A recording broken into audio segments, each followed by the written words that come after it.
এবং যে খবরের দিকে নজর রাখবো, এখনো অশান্ত বাংলাদেশ। একের পর এক জেল ভেঙে পালাচ্ছে জঙ্গিরা। অন্তর্বর্তীকালীন সরকার গঠনের পরেও নিরাপত্তা নিয়ে নিশ্চিত হতে পারছেন না সেখানকার সংখ্যালঘুরা। এবং এই পরিস্থিতির মাঝেই শুক্রবার বিএনপি নেতাদের সঙ্গে বৈঠক সারলেন ঢাকায় নিযুক্ত রাষ্ট্রসংঘের আবাসিক সমন্বয়কারী।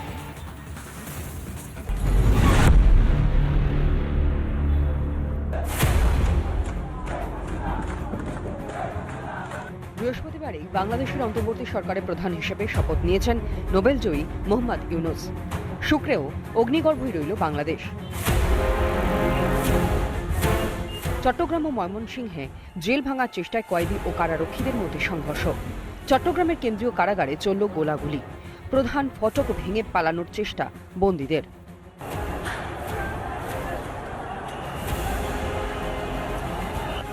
ময়মনসিংহ জেলার জামালপুরেও জেলা সংশোধনাগারে গোলাগুলিতে মারা যায় 6 জন বন্দী। সংঘর্ষে জখম হয় 4 কয়েদি সহ অন্তত 14 জন। বাংলাদেশের নিরপেক্ষ নির্বাচনের বিষয়ে এদিন রাষ্ট্রসংঘের আবাসিক সমন্বয়ের সঙ্গে বৈঠকে বসে বিএনপি। এদিকে বাংলাদেশে থাকা সংখ্যালঘুদের সুরক্ষা নিয়ে কাটছে না আশঙ্কার মেঘ। এমতাবস্থায় সংখ্যালঘুদের সুরক্ষা নিশ্চিত করতে কমিটিও করেছে ভারত। এই বিএসএফ ইস্টার্ন জোনের যে বিএসএফ, তারা কিন্তু একটা সময় অবধি অত্যন্ত গুরুত্বপূর্ণ দায়িত্ব পালন করেছিল পূর্ব পাকিস্তান থেকে বাংলাদেশের ট্রানজিশনের সময়। বাংলাদেশের ওপারে যারা সীমান্ত সংলগ্ন গ্রামগুলোতে রয়েছেন, যে সংখ্যালঘুরা রয়েছেন, যারা বারবার এপারে আসার চেষ্টা করছেন, তাদের যেন কোনোভাবে অত্যাচারিত না হতে হয়, তাদেরকে যে ছবিগুলো সোশ্যাল মিডিয়াতে আসছে সেগুলো যেন না হতে পাওয়া যায়। ছাত্র আন্দোলনের নামে অরাজকতা ছড়াতে দেখেছে বাংলাদেশ। অন্তর্বর্তী সরকারে সেই পুনরাবৃত্তি ঘটবে না তো আশঙ্কা প্রকাশ করছেন অনেকেই। রিপাবলিক বাংলা। বাংলাদেশের পরিস্থিতি ক্রমশ ভয় ধরাচ্ছে এবং মধুকল্পিতা আমরা দেখেছি যে অন্তর্বর্তী সরকার গঠন হয়েছে, কিন্তু তারপরেও পরিস্থিতি কোথাও গিয়ে সামলানো যাচ্ছে না। তার কারণ বন্দীরা পালিয়ে যাচ্ছে এখনো পর্যন্ত, এবং এখনো পর্যন্ত বিক্ষোভের আগুন জ্বলছে। আইন শৃঙ্খলা পরিস্থিতি স্বাভাবিক করা যাচ্ছে না বাংলাদেশে। ওপারে ত্রাস, কিন্তু এপারেও তার আতঙ্কের রেশ এসে পড়েছে। পদ্মা পারে সংখ্যালঘুদের নিয়ে উদ্বিগ্ন মোদী সরকারও।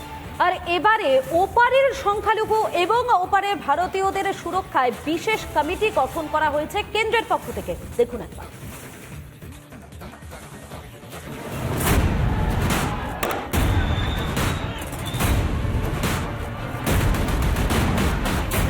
শেখ হাসিনা দেশ ত্যাগ করতেই ওপার বাংলায় জেহাদিদের উল্লাস। জেহাদিদের উন্মত্ততার শিকার হচ্ছে সংখ্যালঘুরা। বাংলাদেশের সংখ্যালঘুদের পরিস্থিতি দেখে বৃহস্পতিবারই উদ্বেগ প্রকাশ করেছেন খোদ প্রধানমন্ত্রী নরেন্দ্র মোদী। পাশাপাশি হিন্দু সহ সংখ্যালঘুদের সুরক্ষা নিশ্চিত করতেও বার্তা দিয়েছেন প্রধানমন্ত্রী। শুধু বার্তা নয়, পদ্মাপাড়ের সংখ্যালঘু এবং ভারতীয়দের সুরক্ষায় বিশেষ কমিটি গড়ল কেন্দ্র। শুক্রবার সোশ্যাল মিডিয়ায় পোস্ট করে জানিয়েছেন কেন্দ্রীয় স্বরাষ্ট্রমন্ত্রী অমিত শাহ। ভারত বাংলাদেশ সীমান্তের বর্তমান পরিস্থিতি পর্যবেক্ষণের জন্য এই কমিটি গঠন করা হয়েছে। বাংলাদেশ সেনার সঙ্গে নিয়মিত যোগাযোগ রাখবে কমিটির সদস্যরা। কমিটির নেতৃত্ব দেবেন বিএসএফ এর ইস্টার্ন কমান্ডের এডিজি। এছাড়াও কমিটিতে রয়েছেন সীমান্তরক্ষী বাহিনীর দক্ষিণবঙ্গের আইজি, ত্রিপুরার বিএসএফ এর আইজি, পরিকল্পনা ও উন্নয়ন দপ্তরের প্রতিনিধি, ভারতের স্থলবন্দর সচিব প্রমুখ।